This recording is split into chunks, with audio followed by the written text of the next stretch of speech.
Where's my cake? So, boom! Thickos.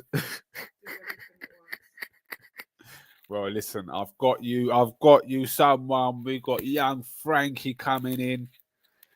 Frankie, my boy. Listen, guys. And Shishi. We got Shishi as well. All things Arsenal. You know how we got to do it. All things Arsenal. I want to have a chat with a real Arsenal man and see what he has to say from his perspective. I want to see if I'm deluded, if he's deluded, if we're deluded, or if we can come to some sort of reasoning, which I'm sure we can. Here he is, Frankie, boy. What are you saying? I'm good, man. How are you? All good, man. All good. Happy to be here, man. Happy to be here. A long time coming. You're a man now. You're a fully fledged man.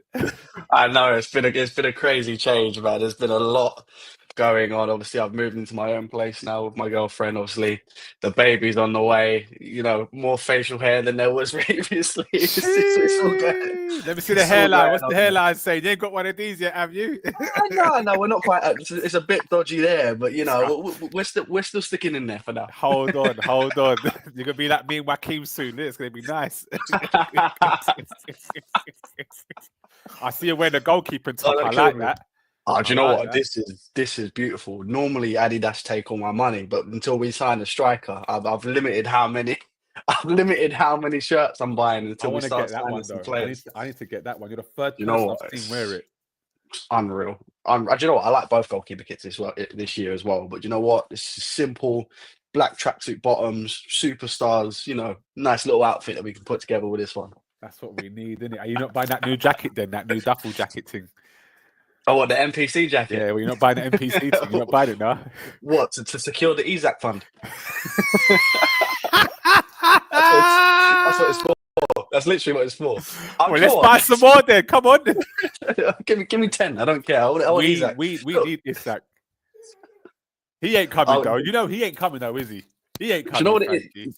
Do you know what it is? Every time I see him score, I just know that's another 5 million on the fee. You know, and he's scored, what is it, 17 goals now or something like that this season. That's why he does that celebration now. You know what it is? He's the gun man. Take me to Arsenal. You know what it is. Do you know what? He would be perfect. Like, he would be perfect. Like, I think we said a lot, obviously, when Aubameyang joined, about him being the closest thing to Thierry Henry since Thierry Henry himself. He was perfect. He was perfect.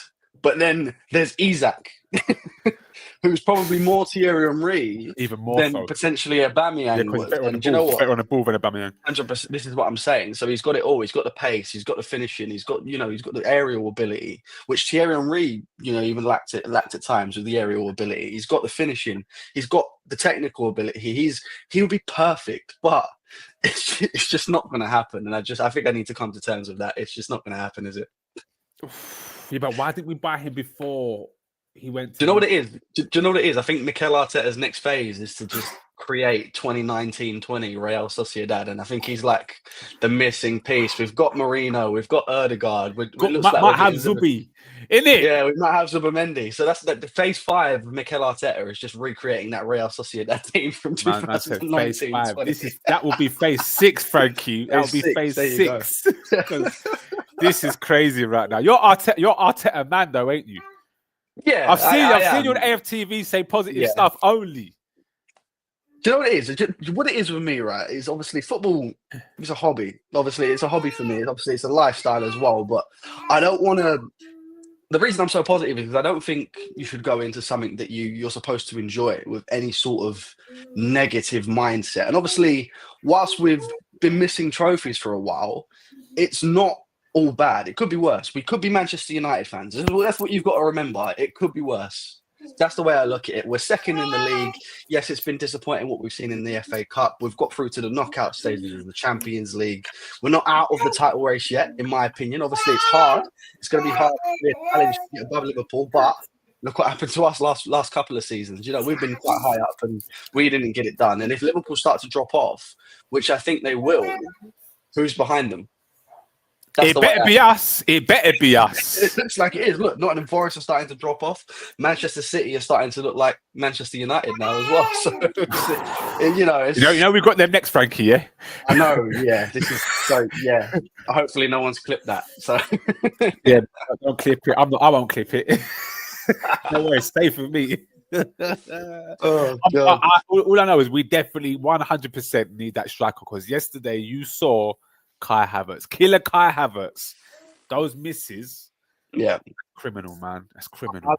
I've never known someone so tall to not know how to head a football. It's crazy. It doesn't make sense. The guy's 6'3". I don't get me wrong. I've been a fan of Kai Havertz. Obviously, wasn't overall impressed with the signing when we made it at the time. £65 million. He didn't exactly do it at Chelsea, despite I think the only crowning moment for him in a Chelsea shirt was scoring in the Champions League final. Yeah. Apart from that, nothing special. So when it came out, it was £65 million. Eyebrows were raised again at the time. We should have been looking at someone like Isak. So I think the mistake was made there. Scored 13 goals that season. Okay, we can deal with that. Considering what we could have got him from Newcastle, you're saying at that point we should have. I think we could have at least tried. Correct me if I'm wrong. Is that not the season where did Isak go to Newcastle last season, or was it the season before? Nah, he went the season when we got Jesus. The season you got Jesus. Okay, well obviously I think it could have still been a realistic option to try and go for someone like Isak at the time, especially for £65 million. You've got to remember, obviously, whilst he was doing great in a Newcastle shirt at the time, it's not the Isak that we're seeing now. And obviously Newcastle under the financial play restraints. And obviously if we came in with a decent enough bid, then I think we could have seen Isak in an Arsenal shirt before Kai Havertz, but wasn't the case. Mikel Arteta chose his man. 13 goals that season. Remember, he wasn't a striker. We didn't sign him to be a striker. And that's what's mad, Frankie! Yeah. We signed him to be Xhaka's fogging replacement. You want Champions League? You fucking want Champions League? But this is what confused me. He'd never played that position in his life, so I don't understand. Didn't you hear what Arteta said when he said he had that he could see him doing the whole CM strike? It was like some hybrid. It was meant to be but he also saw Nuno Tavares being a good signing, but we all know how that worked out. And literally, when Kai Havertz has played in that position, with the exception of 2 or 3 games, you can see it hasn't worked. Thankfully, he adapted, and thankfully, he started to put Kai Havertz up front, and we start to score a little bit better. But you can still see that he's not your 20, 25 goal a season Premier League striker, is he? We're talking Premier League goals, not all comps, just Prem goals. I want to see 24. There you go. He's not that man, and I feel like Arsenal are built off that. Arsenal have been built off that for a very long time, from Ian Wright, from as long as I've known Arsenal. Ian Wright, Thierry Henry. Obviously, there was a little Nicholas bit of a gap between Van Persie. No, Van Persie was a bad man. Adebayor was a bad man. I remember the Van Persie years. You got obviously, I'm a little bit younger. I think my earliest memory as an Arsenal fan was the Champions League final. So we're looking at sort of like from there onwards. So I saw that last year of Thierry. Is that your earliest memory? Earliest memory of being an Arsenal fan. That's when you became a real fan, innit? I was what? This is a very distant memory. I would have been what? 4? This is one of my earliest memories. Memories. I've seen the last years of Thierry. I saw the Adebayors. I saw the Van Persies. When you were 16, what was your team? No, 11. Who was in the team? 11, 2012. So last year's Van Persie. You saw the last year Van Persie. Is this when you was in secondary school? No, so I would have just started. I would have been 11 in 2012. I started secondary school in 2013. So this is like what team did we have in year 7? This is important. 2013. We're looking at like Podolski, Ozil, Walcott, Giroud. Oh, so it was decent. It was a decent side. Decent enough. Wilshere, Ramsey. You're still getting called in school, though, innit? Yeah. No, listen. School was a tough time for me as an Arsenal fan, man. I caught the worst of it. I didn't have the bragging rights. Listen, literally, I'm sure it was amazing for you, but the first memory I have of winning a trophy is in year 7 when we won an FA Cup. That's the first memory. I won 3 titles in secondary school. There we go. I even had a bet with my PE teacher that Arsenal would do the double, and a £20 bet. And at the end of the season, I was in the library. I was with my mate Clee. he just dropped £20 in coins, £1 coins in the bag. And he bitter, walked man. off. That's bitter. What was he? Spurs? What was he? Spurs? United? What was he? He would never tell us who he supported. He would never tell us. It was weird. Just in case it came back on him. Just in case it came back on him. I bet it was like West Ham or something. Nah, he looked like he supported Yeovil or something. He looked like one of them outsiders. He didn't want to say nothing. So I was like, okay, Portsmouth, yeah, or Tranmere or something crazy. Oh man! But you know what? I like what you said though, Frankie, because you said, you know what? We have to look at this from a positive. This is why I got you on, because you're positive. And as much as I've seen you, sometimes you kill me with your positivity. But I'm an old man, innit? I'm old. So I've been worn down by this.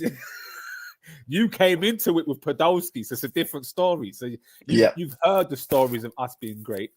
I've seen us being great, so it hurts me a bit more. But there's people I've seen even more than I've seen. And they're like, shut up, both of you. Which I get, but I like your whole stance of, you know what, this is a hobby. We need to be positive. And that's right.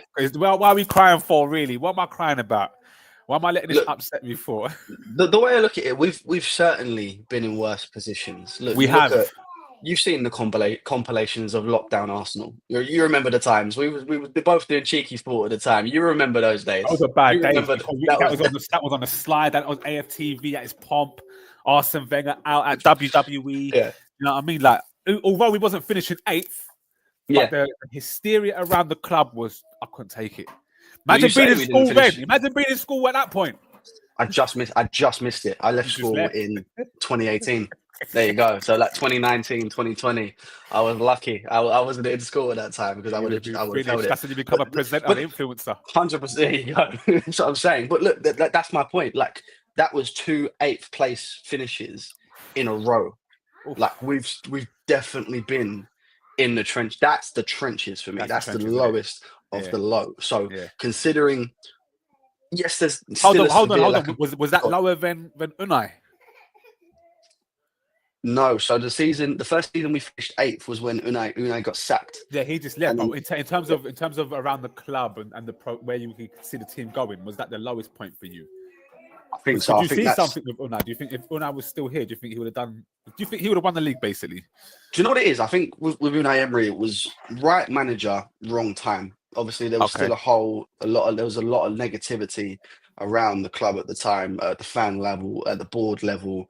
You know, the squad wasn't in the position it should have been in, and I think that Unai could have only taken it so far, and that's what we saw. He got us to 5th place, which was obviously a bit of a disappointment at the time, and then it sort of just went downhill from there. If, for example, now Unai Emery was to come in, I think you've got but this is the right manager, right time. Arteta built this though, innit? Arteta did build. What I'm saying. Yeah. And this is what no matter what happens, I will be forever grateful for Mikel Arteta, because whilst obviously, you know, he won the FA Cup, the next season 8th place wasn't great. Crazy. And I think a lot of people were calling for. I remember calling. Do you know what? I remember calling for Mikel Arteta's head on I think it was my 18th birthday. We lost to Burnley at home.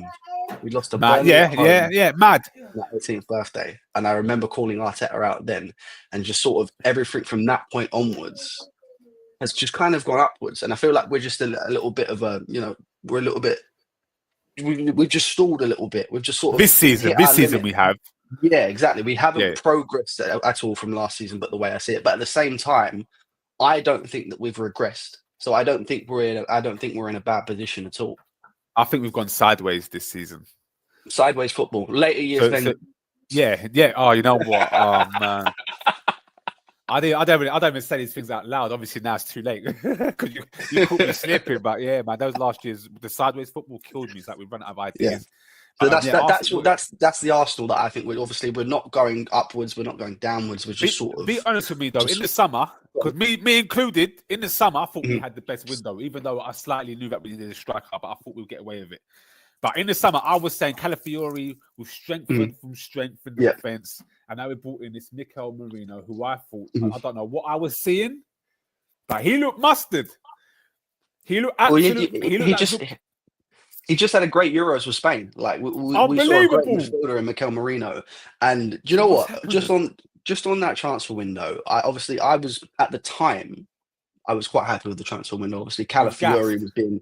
I was gassed. Yeah, 100%. Calafiori was being linked with Real Madrid, and then when we signed him, I was seeing the performances in the Euros, and I was like, okay, cool. You know, great signing.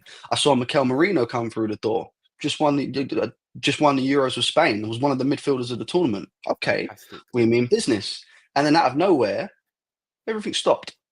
Yeah. We thought, But remember we signed about Sesko before both of them. of course, and obviously he signed his new contract. But then what happened was when the option for Sesko was eliminated, we had no backup plan. Again, should have been going for Isak. Should have been going. Obviously, Gyökeres wasn't the target at the time. He was well around known at the time. Hold on. They should know that though, because I didn't know. What's my man's name that they just bought? Man City. They left Mamouche. I didn't know no Mamouche until 2 days ago. I didn't know Mamouche. These times I'm on football thing every day. I see no This Mamouche. is what I'm saying. So we could have done something. We could have done something. And the fact that we didn't do nothing, for me, was extremely disappointing. And what you saw towards the end of the window were panics. You know, we signed a goalkeeper. We got rid of 100%. Neto was a bigger panic than Sterling for me, because you got rid of Aaron Ramsdale, which I think for me was crazy, bizarre.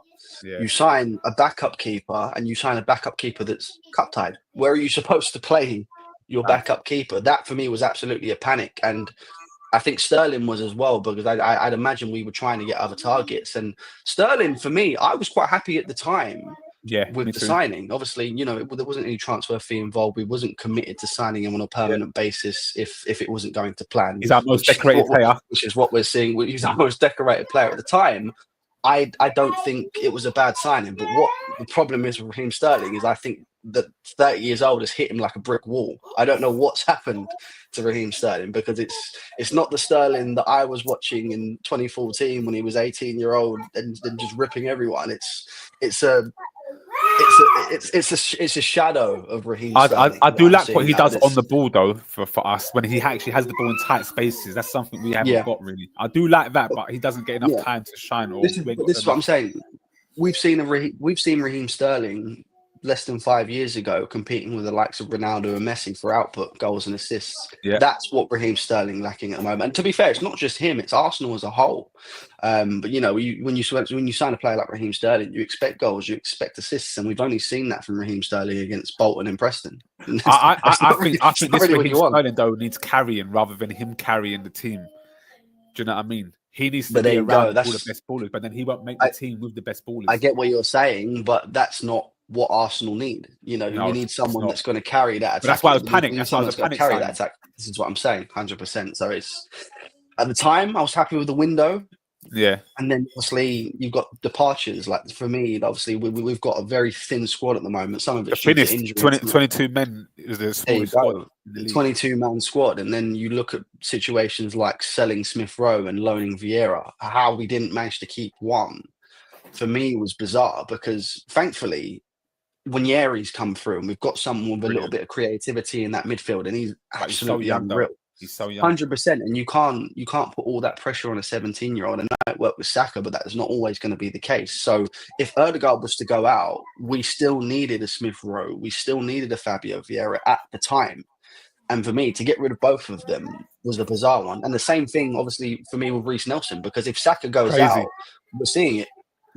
You know, Reece Nelson was a decent backup option. If you want to get rid of him on a permanent. You know, get some money in, get some money in to sign a better backup. The loan deal didn't make any sense for me. It doesn't make sense. I thought we was going to call him back. 100%. I'm more disappointed. The way I put it with the window, I was more disappointed with the departures than I was with the incoming. That's the way I look at it. Facts. Yeah, facts. I agree. So let me ask you one more question before I let you go, Frankie. Can we win the league this season still? I believe we can, but very scrappy. It's not going to be pretty. Do you know what? I believe we can as well, and it's let me counter that though. The margin is paper thin. We need to be picking up really maximum points from here till the end of the season. Maximum. Like I reckon we can afford maybe a loss or two more at most. And you think? I think this is what I'm saying. At most, maximum. At most, isn't it? This is what I'm saying. This is what I'm saying by the margins thin, because we've still got to go to Anfield at the end of the season. We've still got to go. We've still got to play Manchester City next week. Last 3 games is a Liverpool, isn't it? You know, if we're going to lose 2 games, you're going to be looking at Manchester City and Liverpool. That's where you can drop the points.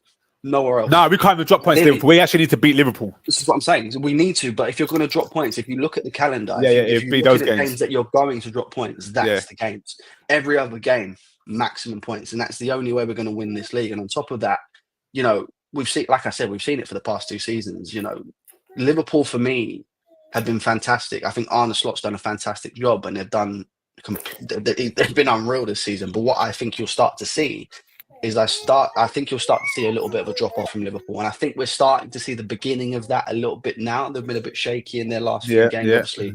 Battered Ipswich yesterday, but that's Ipswich jittery. That's exactly what I'd look at. That's exactly what I'd say, you know. So, but that go back to the point I said, when they start dropping points, we need to be the team behind them. You're looking at it, Nottingham Forest are dropping off. Manchester City have not been the same Manchester City. Newcastle look frightening. Chelsea are dropping off a little bit, you know.